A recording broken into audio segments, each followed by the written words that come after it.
মুনাফিকের তিনটি আলামত, খুব ভালোভাবে তিনটি কথা প্রত্যেকটা মানুষের জানা জরুরি, প্রত্যেকটা মানুষের জানা জরুরি মেনে চলার জন্য, পাশাপাশি মুনাফিক চিনার জন্য, মুনাফিককে চিনে নিজেকে হেফাজত করার জন্য।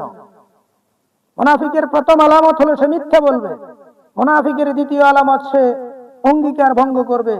মুনাফিকের তৃতীয় নম্বর আলামত হলো সে আমানাতের খেয়ানত করবে।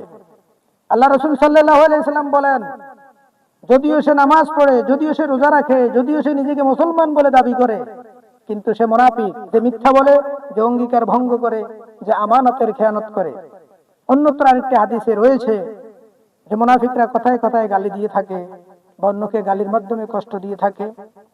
আমি এখানে শুধু বিশেষ করে তিনটি আলামত বলেছি। এই তিনটি আলামত আজকে ইন্নাল মুনাফিকিনা ফি দারকিল আসফালি মিনান নার, আর মুনাফিকগণ জাহান্নামের সর্বনিম্ন স্তরে অবস্থান করবেন। তো ওদের থেকে কেন সাবধান থাকবেন? কারণ অন্যত্র আল্লাহ রাসূল সাল্লাল্লাহু আলাইহি ওয়াসাল্লাম বলেছেন, আল মারউ মা মান আহাব্বা, যার সাথে যার ভালোবাসা তার সাথে তার হাসর।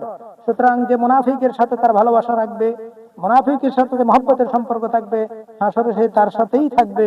তো মুনাফিক যদি জাহান্নামী হয়, মুনাফিকের বন্ধুও জাহান্নামী হবে। সহজ কথা বলে দিলাম, তাই মুনাফিক থেকে সাবধান।